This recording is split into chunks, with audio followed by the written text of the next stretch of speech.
All right, guys, who missed Kevin? Hopefully everybody, because on this episode of Pugliese Speed Shop, we're going over to his house, see what's going on with that Street Glide. Damn CVOs.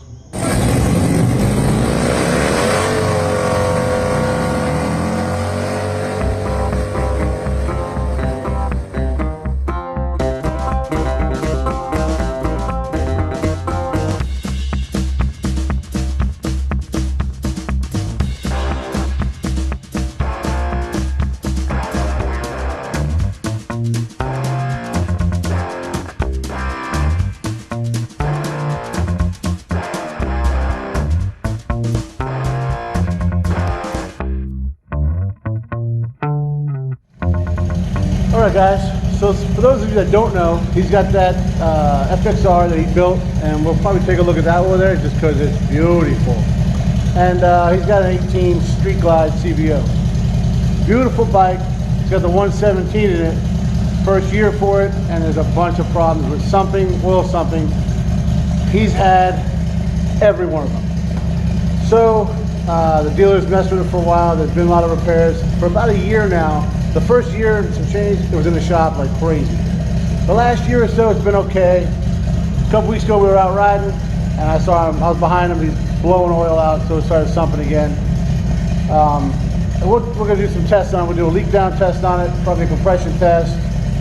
He knows more about it than I do, so when we get over there, we'll let him tell you what's going on. But he's been fighting this thing for a minute. He kind of voided his warranty, so because of that, now we became the warranty. So jump on the road glide there, take a ride over there, see what we can do. All right, so we got over to Kevin's, and here's that FXR you see in the beginning of every episode. Doing burnout, because that's what Kevin does. This is a 107, right? Yeah. Ultima. So he brought this thing home. It was a frame, not that motor, and I think some wheels. Yeah, I had a couple parts. Had a frame, the wheels, the triple trees. The tins are all new because I had a junky painter steal all my tins. Well, I remember that whole fiasco. That's all new. Pretty much all new though. But that's every bolt on this thing he put on himself. So it's So if you ever see me coming, stand back, 'cause I built this shit myself. I find that impressive. I think anybody that's ever put anything together finds it impressive. And yeah, I mean, you cannot argue with results. And it runs, Which is rare for my bikes these days, it seems like. well, yeah, it's rare for an FXR, because mine right now does not, but we'll get her there. And we can get them out together. Yeah, no doubt. That'd It was be fun when we rode the other day. I like that. Yeah. 5-speed mafia. Can't keep up with these big bikes. No. But this is the bane of my existence right here. This Bought is this this. brand new 2018, and I love this bike just because it's so pretty. She is pretty. But the engine in it has given me fits since day one. Sumping. If you know anything about Harley Davidson engines, the engine is a dry sump engine, which means there's no engine kept. There's no oil kept in the bottom of the engine while it's running. So instead of being in the bottom of the engine, it's kept in an oil tank that's actually integral or part of the transmission. So the oil is pumped out, sent back there, that's where it resides. Well, these engines, they've had a problem with the oil pump keeping up, or engine or oil frothing, or it's called windage. You have to edit this.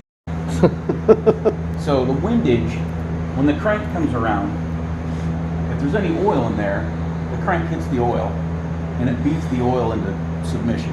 It gets all frothy, like the head on a beer, right? I'm familiar with the beer. Yeah, so it's like that. So, and if you know anything about an oil pump, you can't suck froth. You got to suck liquid. So you can't build pressure with froth. So it just exacerbates it. It gets worse and worse and worse and worse and worse, and it just keeps filling over time. Harley Davidson has rebuilt this engine 3 times, rebuilt the top end 3 times, put 3 or 4 different oil pumps in it because Harley Davidson now has 5 versions of the oil pump trying to get it right. Trying to fix this problem. Yeah. But I think this either has version 3 or 4. Once I get into it, I'll know. But in the sump, you pull the sensor out of the bottom. There's a crank position sensor in the bottom. And Harley Davidson says if you pull the sensor out and you get 6 ounces of oil out of there, that's too much. They say 3 is about right for a good operating engine and pump. Mm-hmm. The other day when we rode and it was blowing smoke out the back, it was making all sorts of crazy heat, no power. When I got home, 34 ounces of oil, so over a quart of oil. That's incredible. Which at that point I called it broke. We're not riding it anymore. But I've got an oil pump on order since it's not under warranty anymore. I'm going to replace it with non-Harley Davidson parts. We're going to put S&S oil pump and cam plate in it. Obviously, well not obviously, but it's on back order because everything's on back order these days, it seems like. So it's not supposed to ship until the 20th of this month, which is like 3 weeks. Yeah.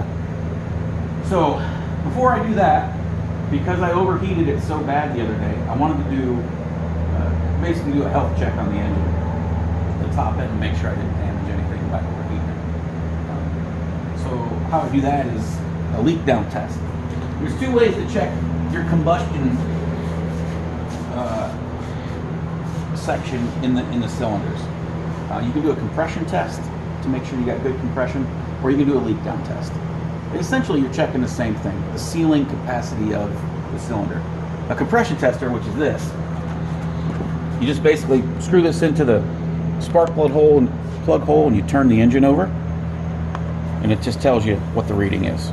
You know, obviously, the higher the better. The more compression you make, the more power you make, the better it is. Which tells you if you got a problem or not. It doesn't tell you what the problem is. This is a leak down tester. It essentially does the same thing, except you have to have an external source of air. Plug it in here.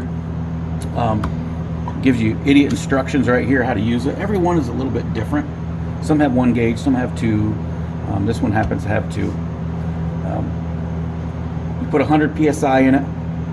You hook this up to the cylinder, and this gauge right here, ideally you would want it to read 100. So if it reads 100, that means your cylinder is 100% sealed. You're not leaking anything at all. Anything at all. That's ideal. Right. Will you ever see that?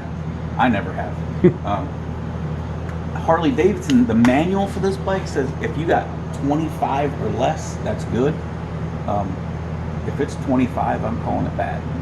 So you just, Harley says you can lose 25 psi. Yeah, which is crazy to me. That seems like a lot. That's what the manual says. So we're going to do a leak down test. I've already pre-warmed the motorcycle up, so it's operating temperature.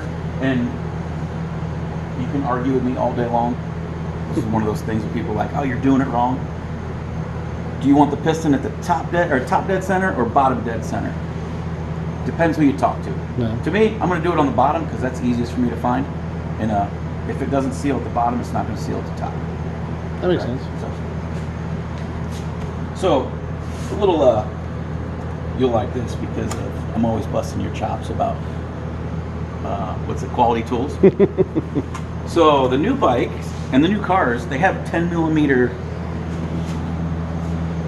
spark plugs in them, right? Pretty tiny. It's a little guy, right? So my antiquated tools, my tester, didn't have an adapter to fit that. So I was like, well, I'll just pull it out of my compression tester. Well, my compression tester doesn't have one at all, or have one either. So did that say Pittsburgh? I went to. I know. It says quality tools on the front of the building now. I went there and I spent $30 on a new compression tester because it's got a 10 millimeter adapter. So I got a 30 millimeter, or a $30 adapter is what I got. That makes sense. I figured I'd bust your chops about tools enough, so I'll let you have that. Hey, sometimes they help you out, man. You know? And now I got 2 compression testers, so this one's yours. Another donation to the shop. Oh, thanks, buddy. So let's do this. Leak down. So check out the plugs. Can you see any difference? I don't see it on the screen. This one is a little, if you can tell, is a little oilier. Is that a word? Oilier? It can be. Oilier? You used a big word Oiler? before, so you're good. Okay. And we're in St. Mary's County, so it's fine. The oily, the one that's got more oil on it, Right, that guy. is in the back. Now, typically on Harley, that's still hot. Typically Harley Davidson engines, this cylinder is always in worse condition than this one. Good. Trivia. Why? Chaz. Well, I know one of them shuts off at the light when it gets too hot. Well, But I don't know if that's the reason why. Evos, every Harley Davidson. Really? Yeah. You know why? I don't know. It's super simple. Which one gets cooled better? Oh, yeah, that makes sense. On the front, there's more air, This yeah. one's dealing with more heat because the air-cooled engine doesn't get cooled as well. Right. So That they're makes- typically, I expect this one to have less compression than this one. That makes sense. Or sealing integrity, not compression. Sealing integrity.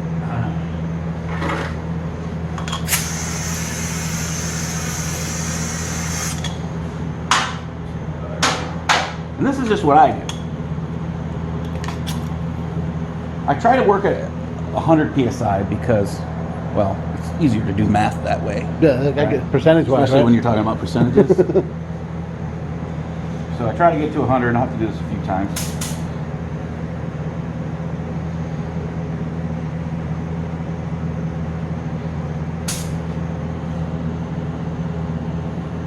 Close as you can get it.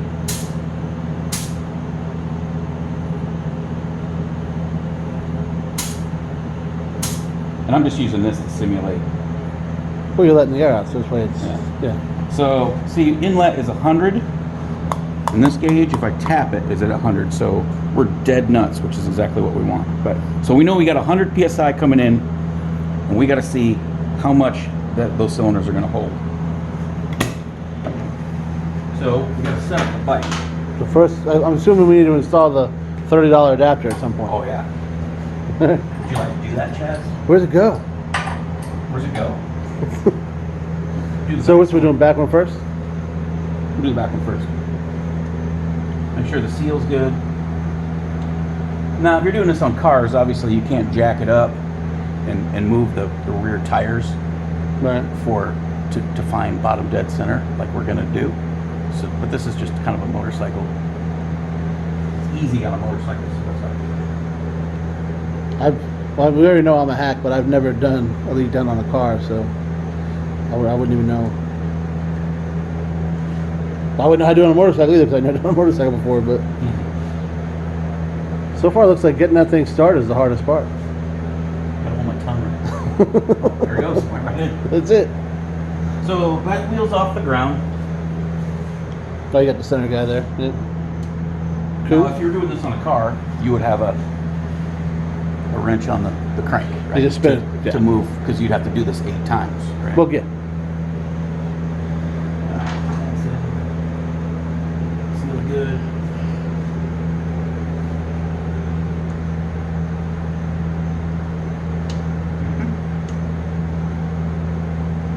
Camera wasn't here. We're going first time.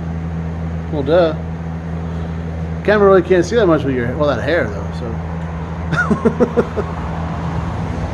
Cloth. Don't really need to put a wrench to it, but I'm gonna.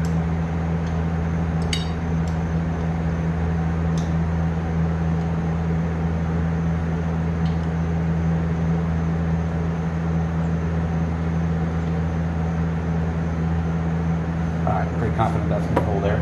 So put it in 5th gear Why 5th gear? because it makes it easier for the motor. Because I'm gonna be manually moving it around, so Okay. 5th gear it takes less pressure to move the wheel. It's all about being lazy. No, I get that. So what I need you to do, Hmm? how are we gonna do this? I need you to hold the brake, because if I put air in that cylinder and I don't hold the brake on, it's gonna push that piston down and spin the Tire tire. spinning. Yep. Okay. So I'll figure that out. I'll hold the brake. well, hang on. I gotta Oh. get it on the compression stroke, right? Because the idea is we want the cylinder to be closed, so we can check the pressure. Mm-hmm. If you got it on the intake stroke, the intake valve's going to be open. If you got it on the exhaust stroke, you know what I'm saying? Yeah.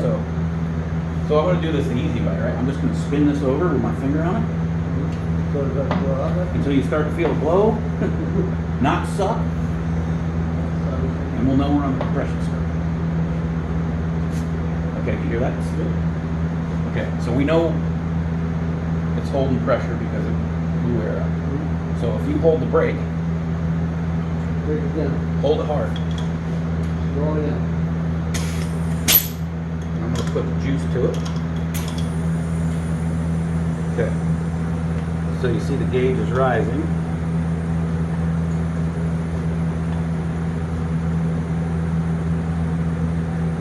You can hear the cylinder filling with air.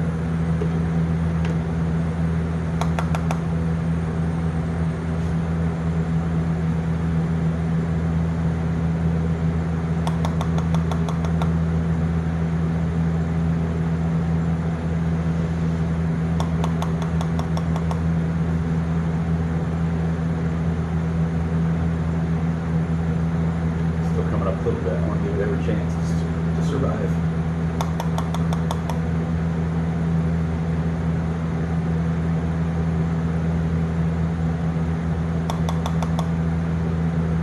So we're about 89 PSI in that cylinder. About 89. This is without good work. Statistically, this should be the worst one, yes. Okay, so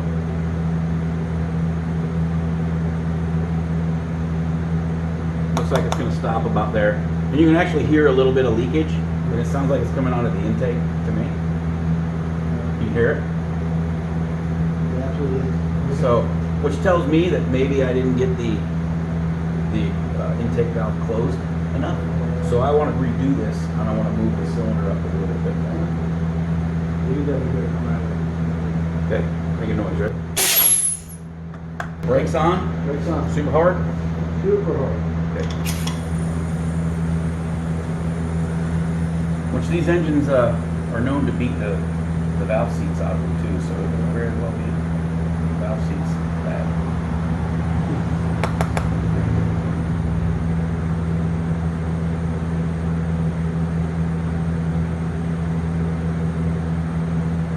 Climbing through 80.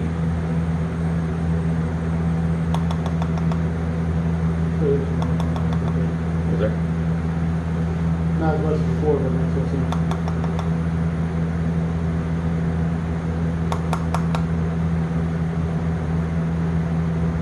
That's weird, it's worse this time.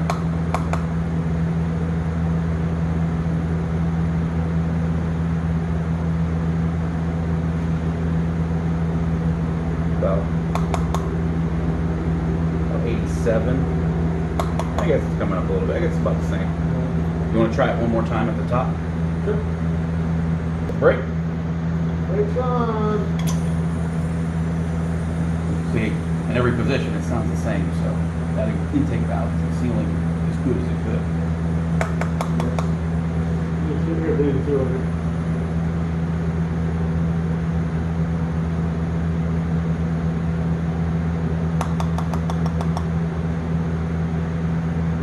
Feels like it's coming up quicker this time. Actually, it sounds like it's sealing pretty good now. Got pretty quiet over there, didn't it? It's still coming through, but And you know, it's not up to full operating temperature. You know, it's warm, but it's not hot. It has a little something to do with it.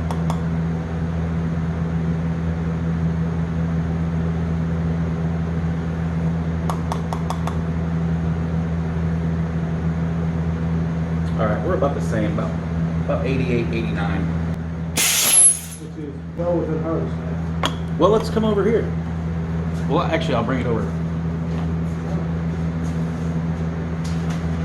Look, they gave us idiot instructions. That's good. That'd be good.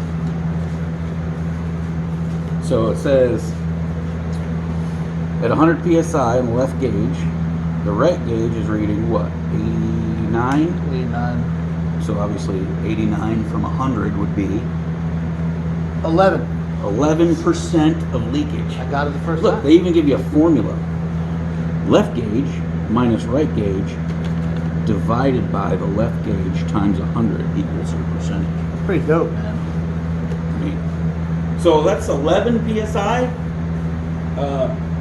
on the cylinder that I suspect is going to be worse. The worst. It's pretty good.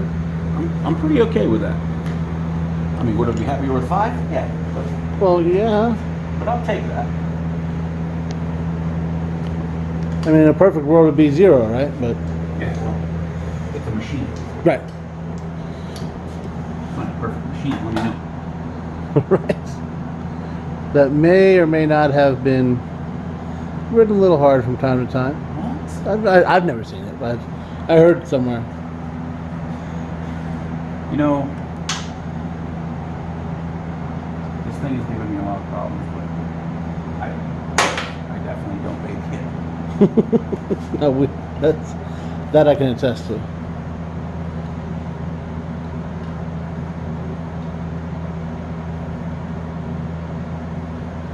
Took it off a curb the other day. It doesn't take curbs. Not as good as the FXR. Well, the first time Kevin had this FXR here out, I was on the road glide next to him, and he decided to hit this curb.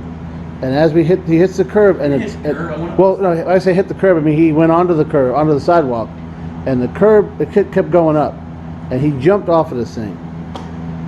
And it was one of the most amazing things I've ever seen in my life. I've been around the world 7 times, and that was one of the most amazing things I've ever seen in my life. Was that jump? It was incredible. Is the only word I can think of. Well, I didn't put huge suspension on it. For nothing. If any day I need to have a GoPro on me, that was it.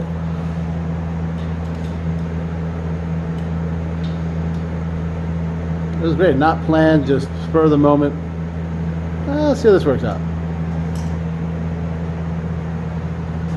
All right. Looks like we're pretty close to 100.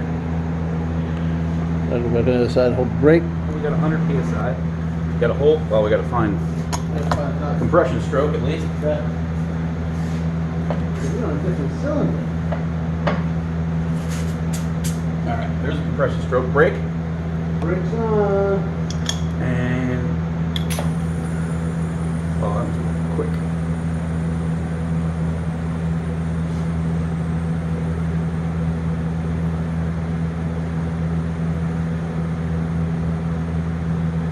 $95,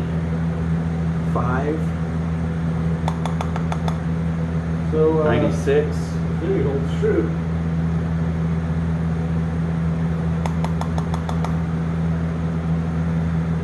97. I'm calling that 97. So if I look at my little math sheet here, 97 minus 100. That's 3%. That's I was gonna get it. for a bike that's been overheated a few times. That's really good. So 11 on the back, 3 on the front. Way within Harley spec for sure. So I'm gonna say that this motor is worth me putting a couple grand into the oil pump. Yeah. Especially so S&S pretty much figured out the problem though, huh? From what they seem to figure out all problems, it seems like. So, and I'll probably describe this when we actually do the pump, but there's two sides to the pump. You have the scavenge side, and you have the pressure side. 2 different rotors. They're driven off the same, obviously they're driven off the crank, but. So the scavenge pulls oil from the sump and the cam chest. Okay. Right? The new one from S&S that I ordered, the scavenge side has got 2 rotors. So there's actually 3 separate pumps instead of 2. You got the same 1 pressure, but you got 3. You got one of them scavenges the cam chest, and then the other one, you have a dedicated one to pull oil out of the sump. So my thought is, if I got more suction, if I got something dedicated to pulling all that oil out of the sump before it becomes froth, before it gets windage, it should work. And everything I've read says S&S has got it figured out. So we're gonna spend the money, and we're gonna rebuild the cam chest of this thing. Harley can't figure it out, so I'm gonna see if I can. Well, you know. And if not, So- sell insurance, call me, because we're gonna probably do a little insurance fraud. Dump it in the lake. You did mention you have a boat. Yeah. But I mean, if you want to, I've got this other tool. Guess where I got this? I'm hoping Harbor Freight. I did, Harbor Freight. Sweet. I did that just for you. I was gonna put it down in the cylinder and look, because it was oiling, it was blowing smoke so bad the other day. It was, I just yeah. wanted to kind of look at it just to see. Yeah, let's see what's going on with that. I imagine a borescope from Snap-on's a little bit pricier than. I don't know. I can't figure out how to get this one on. Well, you know, this quality tool thing. The light's on. That must be working. Okay. The light's not on the end of the scope, huh? No. I'm just doing a self check. That's what it is.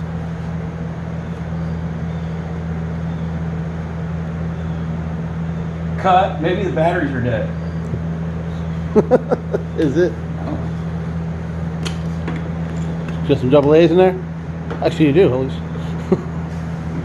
And action. I'm not ready. I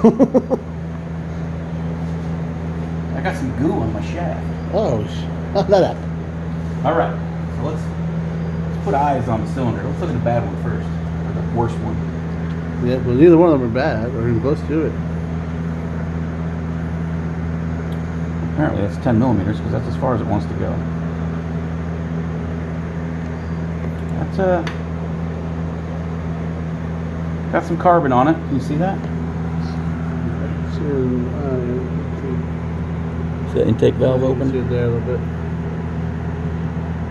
Not a ton of carbon. It's carbon. It's got a little. It's oily.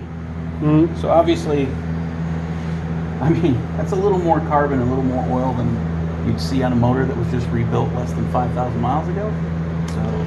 And is only 3 years old to begin with. Yeah. But it's gotten hot and it's had some oiling problems. So, I mean, What I'm saying is, if you see this in a dealership, don't buy it.